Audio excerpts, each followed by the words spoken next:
Le Conseil général a décidé de ne plus verser des salaires aux prêtres de la Guyane. Officiellement, depuis le 1er mai, le département n'assumera plus le versement des rémunérations mensuelles des prêtres catholiques du département. Suite à l'intervention de Monseigneur Lafont qui se dit surpris de cette décision, le président du Conseil général a décidé de répondre à l'accusation de ne pas avoir averti les religieux du changement. Ma surprise, qu'il soit lui-même surpris. Donc, s'il est hostile à ça et qu'il considère que, comme il n'a pas eu gain de cause, qu'il fallait faire mal, il est mal barré avec moi. Ils mettent fin et je dois vous dire que nous avons tardé, je considère que nous aurions dû le faire beaucoup plus tôt. Donc, face aux interventions de Monseigneur Lafont, nous avons repoussé à chaque fois cette échéance, puisque lui-même, à un moment donné, pour vous donner donc, toute l'historique, nous avions déjà une première délibération qui était prise en disant nous allons geler le nombre de prêtres. Ça, c'était ça dans un premier temps. Ensuite, le débat a évolué. Nous nous sommes dit, compte tenu de l'absence de réponse de l'État, nous n'allons plus pouvoir prendre en charge les prêtres. Et c'est ainsi que nous avions une délibération qui disait que cette prise en charge serait donc arrêtée. Donc, c'était à l'époque, nous étions en débat sur la collectivité unique. Et cette délibération que nous avons là, c'est la dernière qui annule les précédentes, où nous disons clairement que nous allons mettre fin à cette prise en charge cette année, quelle que soit la situation institutionnelle du département. Le salaire d'un prêtre s'élève à près de 1 500 € net et d'un évêque à près de 1 800 € net. La somme des salaires des plus de 30 prêtres du département coûterait à la région plus d'1 million d'euros chaque année.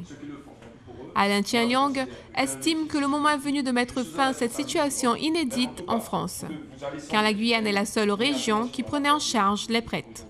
La rémunération des prêtres nous coûte précisément au 31 décembre 2013. Nous avons payé non pas 33 prêtres, mais 34, pour un montant global d'1 099 858,32 centimes d'euros. Le Conseil général n'est pas la représentation du Vatican en Guyane et qu'il avait deux possibilités, soit de voir avec son autorité donc confessionnelle, soit de saisir le tribunal administratif, ce qu'il n'a pas encore fait. Donc la loi lui en confère ce droit-là. Je suis étonné de voir qu'il ne l'utilise pas. Le préfet m'a contacté à ce sujet.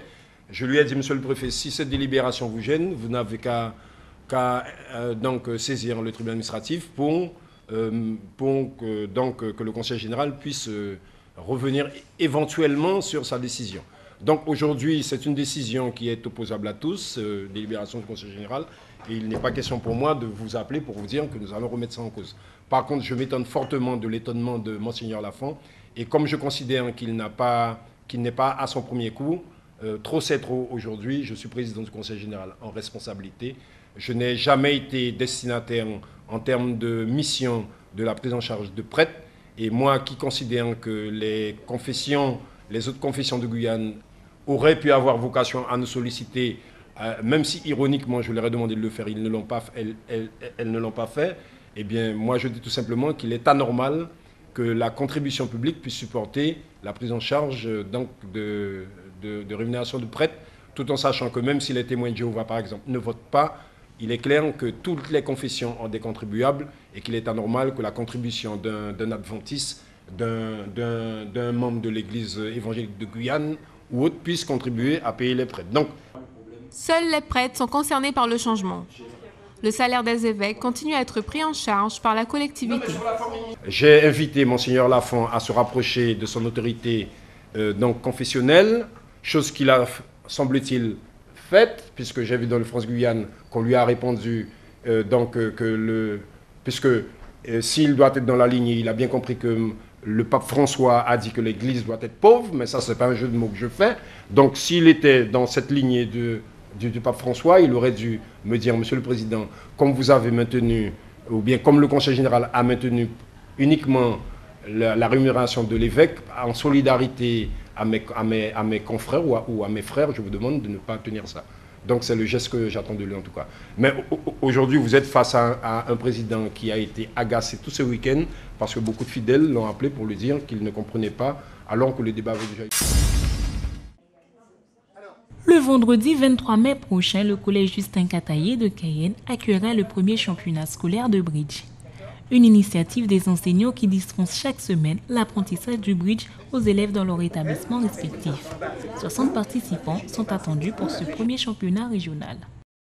Il y a une convention qui a été signée entre l'éducation nationale et puis la Fédération française de bridge, parce que nous avons vu que la pratique du bridge était un exercice qui était très favorable justement à l'activité scolaire des enfants.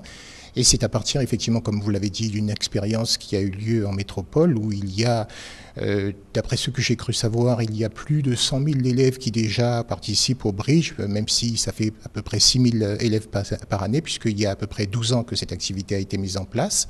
Et on s'est aperçu, effectivement, que depuis que les enfants participent à cette activité, il y a une amélioration pour ceux qui s'engagent véritablement. Alors, on ne va pas dire que c'est 100% de réussite, mais en tout état de cause, je crois que si la Fédération française et surtout si l'éducation nationale a bien voulu signer justement cette convention, c'est qu'elle a bien vu justement ce que pouvait rapporter le bridge aux enfants.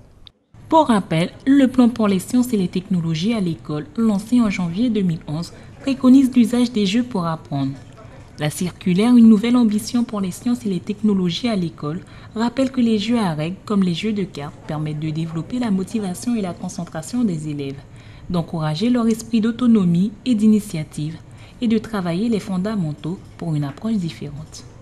Nous avons fait une étude qui a mis en parallèle ce qu'on appelle le socle de compétences qui est une base de l'activité des élèves dans le cadre du temps scolaire. Et on s'est aperçu que dans le cadre de cette compétence, il y avait la possibilité de mettre en avant un certain nombre d'outils, je dirais, pour les enfants. Notamment, on s'aperçoit que lorsque les enfants pratiquent le bridge, ils apprennent mieux à mémoriser un certain nombre de choses. Le problème de la concentration est travaillé. Nous avons justement mis en relation cette notion d'équipe qui n'est pas toujours justement quelque chose qui est vu. La confiance, le respect.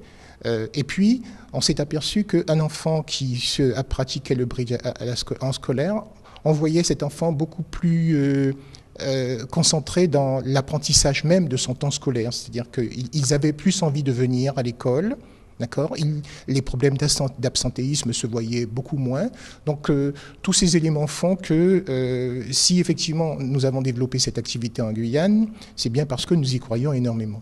Et il y a déjà une dizaine d'enseignants qui, à l'intérieur de leur établissement, toutes les semaines, donnent des cours de bridge aux enfants. Je vous garantis qu'on ne pouvait pas imaginer quelque chose aussi important dès la première année.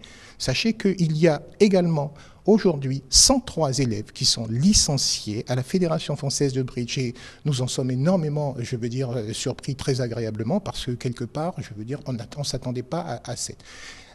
Allant plus loin encore, je dirais même que le rectorat de Guyane s'investit énormément. J'ai un certain nombre de partenaires au sein du rectorat de Guyane qui s'investissent énormément justement pour mettre en place cette activité. Et nous préparons déjà dès cette année la rentrée prochaine. 6 établissements sont attendus pour le premier tournoi de bridge scolaire. Le bridge, sport d'esprit, prendra un peu plus d'ampleur dans les établissements scolaires de Guyane. À partir de la rentrée de septembre, certains établissements proposeront une option à l'intérieur des classes de 6e et 5e pour dispenser cette activité.